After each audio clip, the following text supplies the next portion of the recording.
Hey guys, Multi-Classic Gamer here, bringing you another episode of the amazing SpongeBob SquarePants Plankton's Robotic Revenge that you've all been requesting for years on end. And today, we are going to be playing as Patrick. Alright.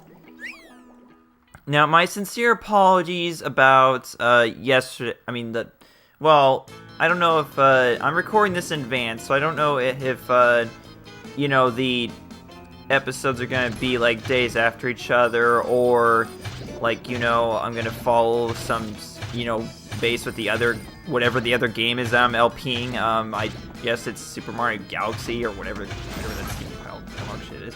Anyways, we're going to be playing some more levels of this game in this episode, not this level, and hopefully getting pretty far, yeah.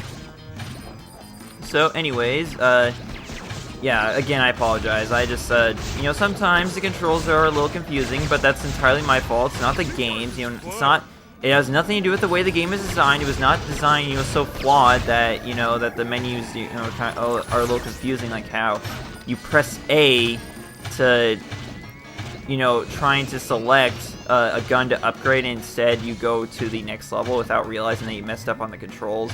Yeah, it's just one of those things you have to get used to, it's not the game's fault at all. No, it's the people who play it who plays it faults. Okay, apparently I'm once again being dumb on grammar again, but whatever. Apparently I can't shoot this robot, so I'm just gonna stomp on it. Because no butt stomp is mightier than the ones of Patrick. Alright. So, let's destroy his chest, get some Kelpo. Nice, sweet Kelpo. Too bad it doesn't have come with a free toy. Alright. Well, anyways, yeah, like I said in the previous episode, there's a, there's a lot of, cool stuff in this game. Yeah, it's awesome. Yeah. Alright, I already said over and over again. I already got the super obvious stuff out of the way that this is better than Battlefield Key Bomb. Oh yeah, and also I guess I should mention that like I got a lot of messages, after the last episode, saying that I was mistaken and that this is not the right game. That the game you guys wanted to see was the SpongeBob SquarePants movie. Well, for those of you, I have news for you. This is the SpongeBob SquarePants movie. I mean, isn't obvious? I mean, like, it's a movie, and it's about SpongeBob. Even though we're playing as Patrick, but still, it's. So I probably should have addressed it in the previous episode, but I didn't get the, the messages until after the previous episode. So, I just wanted to let you guys know that, and it's like, there were some people who like, sending messages about this game, like, saying that's really boring and repetitive. I honestly don't know. I guess it's like French for like really awesome or something like that. I don't know. That'd just be my guess, because people sometimes, when they send you messages like referring to a game, like maybe it's because like, I don't know. Maybe the game came out in like, maybe like another country earlier on, I just don't understand the language because I'm just really naive, and I only know English, but then again, there's always Google Translate, but still, it's best just to actually learn the languages, like, like everyone should, but I don't know, I guess I just don't for whatever reason. I guess I should also mention that, in my original playthrough of this game, I only played as SpongeBob, because everyone loves SpongeBob, especially the SpongeBob today. There's, like, nothing better than SpongeBob.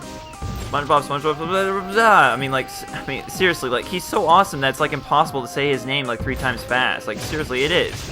And I just proved it before. See what I did there? Yeah. See, like, pretty much it's like, it's really hard to say the names of, like, every character in the SpongeBob universe, 3 times fast. Patrick, yeah, see, I can't even do it 2 times fast. I seriously can't. That's one of my dumb traits, I suppose.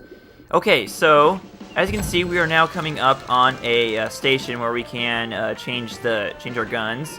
So we're gonna do that, and we're actually gonna do it right this time. And especially since now we have the money, so we're gonna do so. So as you can see, we have earned a total of 1347 knots. So let's press the plus button to upgrade, not the A button. If you press the A button, you will be taken out of the menu and move on. So there we go. So now, I guess I should have read the upgrade thing, but whatever. You know, because there is actually specific things that each upgrade does. So I probably should have gone. But I guess really the only difference now is that just it shoots faster. But I think it's, yeah, the next upgrade will actually cause it to do a lot more damage, and it will also like instantly charge. I mean, no, actually no, because it was already doing that before. So I can't exactly remember what the third upgrade does. But yeah, there's 3 upgrades with every weapon in this game. And that's just one of the things that makes it really cool. It's a really fun game. It really is. Like, they put a lot of effort into designing this game. What I'm not putting a lot of effort into is like preserving my energy because I keep on losing it. But hey, at least now that we have rapid fire, we can actually destroy these cans a lot more efficiently. I mean, without the rapid fire, these cans are really annoying to fight. They really are. And I don't know why I walked right into that gas, even though it's kind of like, out of pattern, but whatever. Okay, so now we got ourselves another battle arena. Just like in Battle for Bikini Bottom, except this time it's it's about the same exact thing every single time, and you encounter like 5 billion of them in every stage. Actually, I just counted that. Sorry about that. I kind of sometimes I just underestimate this game. So I was wrong. It's actually 5 billion and 1. Okay, sorry I got that messed up. I know that I probably sound like I'm just saying like lame jokes, just to get by with the commentary, but I'm not. I am so not. At any rate, we're going to continue on by dropping down this whirlpool. Actually, this one is kind of different than the first one that we encountered because it's just kind of there on top of a rock, which doesn't make quite any sense, but whatever. Press the attack button repeatedly for a devastating melee combo, I guess. The B button really is actually just a... What is the attack button anyways? Like, I can't remember what it was. Oh yeah, it's the Z button. Okay, so this is what it's talking about. This is the melee combo. But I personally prefer to use the guns because everything is better with guns, as I established in the previous episode. I don't need to repeat stuff over and over again, just to make a point, but What's this? It's a change in terrain. Oh my god, like there's a cliff here. Oh my god, yes. Yes, I haven't seen one of these in such a while. There's because the terrain is exactly the same all the time, and that doesn't make this game bad at all. It doesn't at all. Okay, let's continue on with this. This will be a very interesting stage indeed, because this one, unlike the last one, has boards across the floor. Yeah, alright, go boards across the floor. Because you see that rhymes, so I guess that's what they were getting at, when they designed this game, yeah. And if I didn't mention before, these are our new robots that we did not see in the first episode. Basically, the gist of those robots is they have buttons on top of them and they spin. So obviously, your silly melee combo is not going to be efficient against them. So what you actually have to do is jump on top of them with the right timing, and you have to, just kill them that way. And that was kind of odd how the kelp would disappear into the ground, but whatever.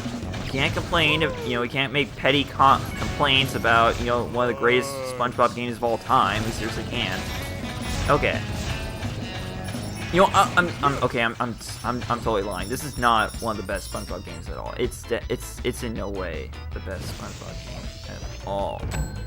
It is in fact actually the best SpongeBob game of all freaking time, and here's why. They actually add some difficulty here. I mean, look at this. You may have thought the game was too easy before. Look at this. Now there's a time on the button, so if you don't press them fast enough, one of them's gonna go out and you have to press them again. Yeah. Try that for easy. Ha ha ha. Oh man, you guys were so silly thinking this game is way too easy. It's not. It's so difficult. It's a lot more challenging than Battle for Bikini Bottom. That's what makes it better. Battle for Bikini Bottom was way too freaking easy. I mean, come on, that freaking kelp slide, that was nothing. The rolling ball arena, that was a cakewalk, for God's sakes. And that was just me sucking at it, okay? Me and my friends. In fact, actually, one of them is really good at it, because that's how easy it is, because they did just fine, no problems whatsoever. But, this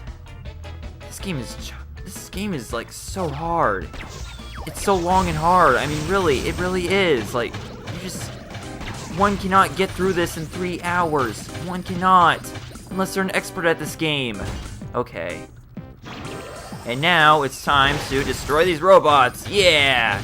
Because we did the exact same thing a year ago when I did Alpha Key Bomb, and why do I need to be all sentimental about past stuff that doesn't compare to the current stuff, which is this game? Okay. I mean, like, Super Mario Galaxy doesn't even live up to this. Like, I might as well just, like, cancel my Super Mario Galaxy Let's Play and just play this game, you know? That would make things a lot, like, 10 times better. Because, like, people in the past were saying that they only subscribe for my SpongeBob episodes. So, that's the solution. That was the solution all this time. Is that I should just, like, you know, just do nothing but SpongeBob. Nothing should be varied. Like, it should all be SpongeBob. Everything is better with SpongeBob. Like, everything is at least, like, 20 times better with SpongeBob. Okay, but in all seriousness, you gotta love these freaking ballerinas. Just gotta love them so much. How repetitive they sort of are. I don't know about, well, I shouldn't say repetitive, but yeah, they're pretty awesome. Okay. I mean, you can't just, like, make loving comments about a video game and then, you know, come back and say that it's not as bad as the joke was, and the joke was that it's good, and it's definitely very good. Okay. Now enough of that silly talk about this game possibly being bad. Let's actually do this. Let's move on. And what do you know? We actually made quite a decent bit of knots there because we actually pick up all of them. So now, our weapon can now do 150% damage. And not only that, but we also have enough to upgrade to 200% damage. Alright, so that means that we are now full on upgrades for this particular weapon. And now we can purchase another one. This is the Reef Blower. Is it? I don't know, it's kind of hard to read through the fuzzy text. But anyways, let's purchase it. And unfortunately, we don't have enough to purchase the 150% damage upgrade, but that's fine. We'll just use our, you know, completely maxed out on upgrades, pickle gun or whatever it's called. I can't remember what it's called. It's true, the clarinet is really, really, really hard to play underwater. No shit, Sherlock. Okay. So this is the Boneyard. Let's continue on with this. Alright, so I guess we'll just you know, alternate characters in between each episode, because really that's one of the best things about this game is that you can, like, play, like, there's such a big variety of characters. There's, like, a bigger variety than Battle for Bikini Bottom, and that's the truth. Okay, and now let's crap. Damn, I'm getting messages again. At least I mean I do have it set to do not disturb, like people told me to before, like a couple months ago. But still, it's like, you know, you can still see the messages appear, like, and it's a little distracting. So I guess what I should do is, like, start, you know, closing down Skype before I record my episodes. Might be, you know, wise thing to do. And in the meantime, we're gonna need some more Kelpo. Oh, here's another thing that's really awesome about this game that I didn't know until recording this episode. But when you fire a gun with Patrick, look at his eyes for a second. You'll notice that he starts wearing sunshades. Yeah, just one of those, you know, really small details about this game that just makes it, you know, contribute to it being awesome. Look at this, another change, another change in the gameplay is these boards that fall when you walk on them. As if it wasn't obvious, because there's cracks on them.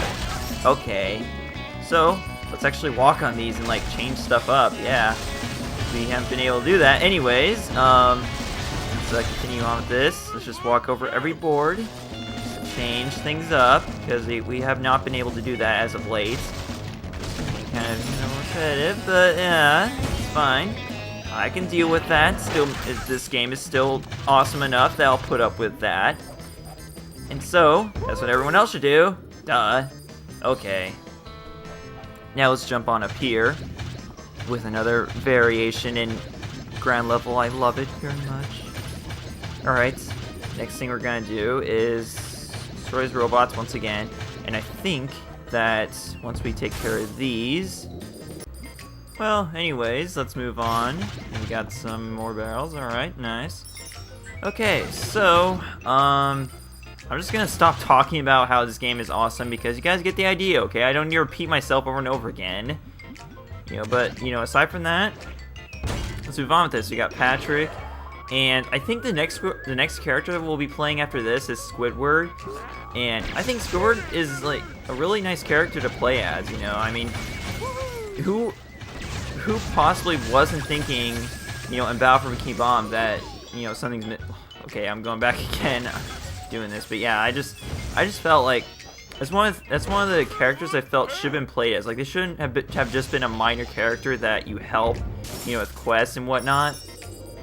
He shouldn't have been just that. Like, he should have been a playable character. Heck, in the artwork of the game itself, you can actually see that Squidward was possibly intended to be a boss in that game. So that would have meant that he would have been a playable character, because the playable character in in Battle for Bikini Bomb, you would all end up fighting them, at the end as robot versions. So, what the heck? Why not Squidward? I mean, come on.